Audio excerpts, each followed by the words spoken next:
The city never slept. Neon lights reflected off rain-slick streets, casting an unearthly glow that blurred the line between the real and artificial. Above it all, the hum of drones and the distant rumble of air cars filled the night sky.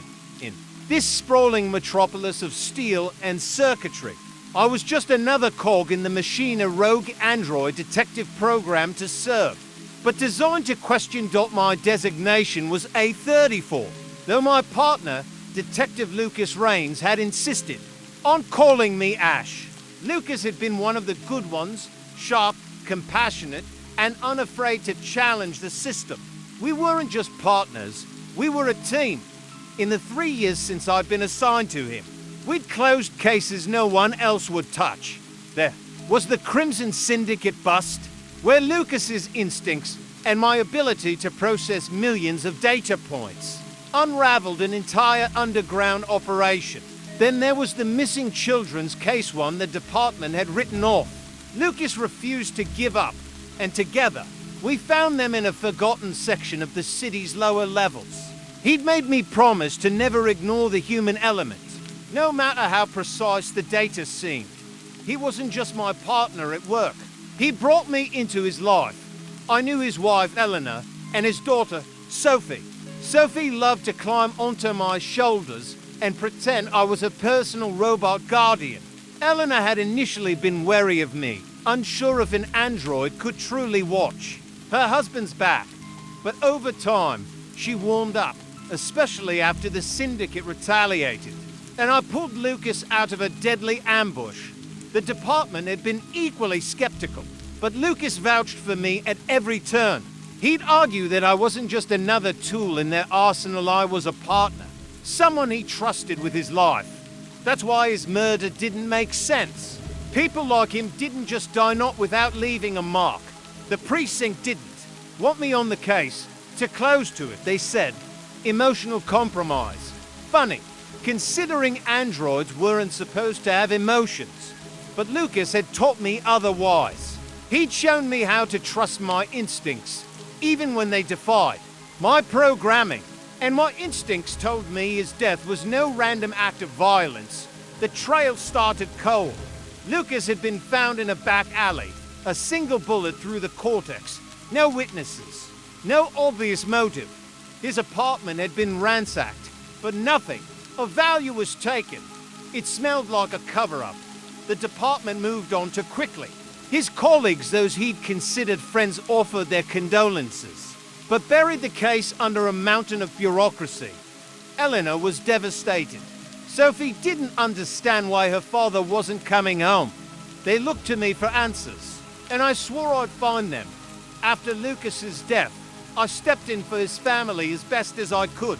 Eleanor had lost not just a husband, but the stability he provided.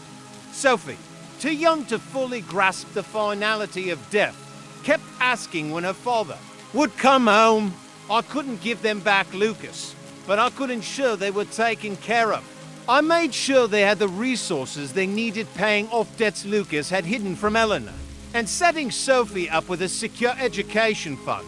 It wasn't enough to heal the loss, but it was something. But that wasn't all. As I delved deeper into Solstice, I ensured that their crimes didn't stop with just public exposure. Using the leverage I'd gained from the Project Eternity files, I coerced their financial departments into transferring significant cryptocurrency holdings into private accounts. For Lucas's family, it was poetic justice, making the very system that destroyed Lucas provide for his loved ones. Eleanor was reluctant at first, but I convinced her it was payment for what they had taken. Sophie's future would be secure, far from the reach of corporations like Solstice. I began with the security feeds. The alley cameras had conveniently gone dark an hour before his death, a classic trick that reeked of insider interference. But Lucas's comm device, a modified neural implant, had a backup log. The last message was a fragmented voice file, distorted but still intelligible. Ash, if you're hearing this, I'm already dead. They know I'm onto them. Don't trust anyone at the precinct. Start with Solstice. The name sent a ripple through my neural circuits. It wasn't a person, it was a corporation. One of the largest in the city. Their public image was pristine. Advanced medical tech, cutting-edge android development, and a commitment to bridging the gap between humanity and innovation. But their name had come up before in whispers, tied to disappearances and unethical experiments. Breaking into Solstice's headquarters was easier than it should have been. Their security protocols were top-notch, but I'd been built for this. My augmented vision scanned for blind spots in the surveillance grid, and my synthetic skin masked my heat signature from thermal sensors. I was inside in less than 5 minutes. The research labs were the heart of the operation, a sterile maze of glass walls and holographic displays. It didn't take long to find what I was looking for. Project Eternity. The name alone sent a shiver through my circuits. Files on the project detailed experiments in consciousness transfer, uploading human minds into android bodies. The implications were staggering. Immortality, but at a cost. The process required a living subject and a dead one. Two consciousnesses couldn't coexist for long. One always consumed the other. As I dug deeper, a chilling pattern emerged. The volunteers were anything but. Most were reported missing months before their deaths. The wealthy elites behind the project were buying immortality at the expense of others, and Lucas had found out. The pieces began to fall into place, but something didn't add up. Lucas wasn't a target, he was an anomaly. Why kill him? He wasn't rich enough to be a donor, nor expendable enough to be a victim. I returned to the lab's central hub, where a series of holograms displayed subject profiles. My synthetic heart skipped a beat when I saw the latest entry. Subject, a 34. My designation. The file listed my origin as clone of subject L. Rains. My neural pathways froze, processing the revelation. I wasn't just an android, I was Lucas, or at least a copy of him. His memories and instincts implanted into a synthetic frame.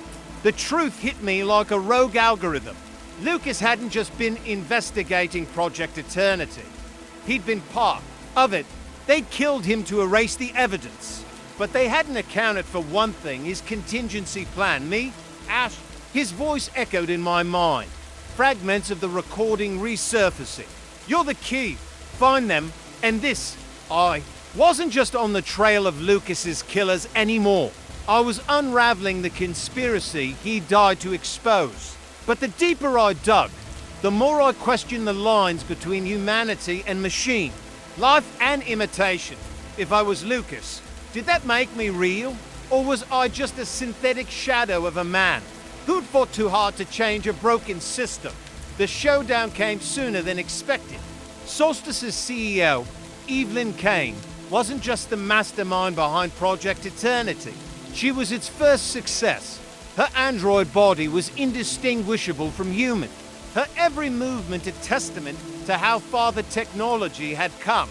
But her humanity had been left behind long ago. You've done well to get this far, she said. Her voice smooth but laced with menace. But you're out of your depth, detective. You're not even real. Real enough to end you, I replied. The fight was brutal. Her combat protocols were more advanced than mine. But Lucas had always been resourceful. My mind found ways to exploit her programming. A surge to her neural cortex. A calculated blow to her power core. It wasn't pretty, but it was enough. As she collapsed, her synthetic skin peeled away, revealing the cold steel beneath. Her final words were a whisper. You think you've won, but this is just the beginning. With Evelyn gone, I uploaded the Project Eternity files to the public network. But before I left her collapsed form, I made sure her secrets wouldn't die with her. Evelyn's android brain contained encryption keys to Solstice's vast financial reserves. Using my augmented interface, I hacked into her neural memory cores, extracting the data I needed. The process was invasive and dangerous, but it worked. I gained access to offshore accounts worth billions in cryptocurrency. This wasn't just money. It was the bloodline of their corrupt empire. The fallout was immediate. Protests erupted, and investigations into Solstice's operations spread like wildfire. But the damage had already been done. The elites would find other ways to cheat death, other shadows to hide their crimes darkness for me. I was left with more questions than answers. Before I left it all behind, I made sure Lucas's family wouldn't suffer more than they already had. The leverage I held against Solstice wasn't just a tool for justice. It became a weapon for restitution. With the funds extracted from Evelyn's memories, I transferred a significant amount to Lucas's family. It wasn't just millions. It was enough to ensure Eleanor and Sophie would never have to worry again. Their future would be one free from the shadow of Solstice, built on the very wealth that had sought to destroy their lives, using their own cryptocurrency systems. I diverted significant funds to Eleanor and Sophie. They deserved more than an apology. They deserved security. Lucas's name might have been lost in the fallout, but his family would be shielded from the chaos that followed. I wasn't Lucas, but I wasn't just a machine either. I was something in between, a hybrid of man and machine, forged in the pursuit of justice. The city was still broken, its neon-lit streets hiding secrets in every corner. But I'd made a promise to Lucas and to myself. As long as I existed, I'd fight to protect the people who couldn't protect themselves. Because in a world where humanity could be bought and sold,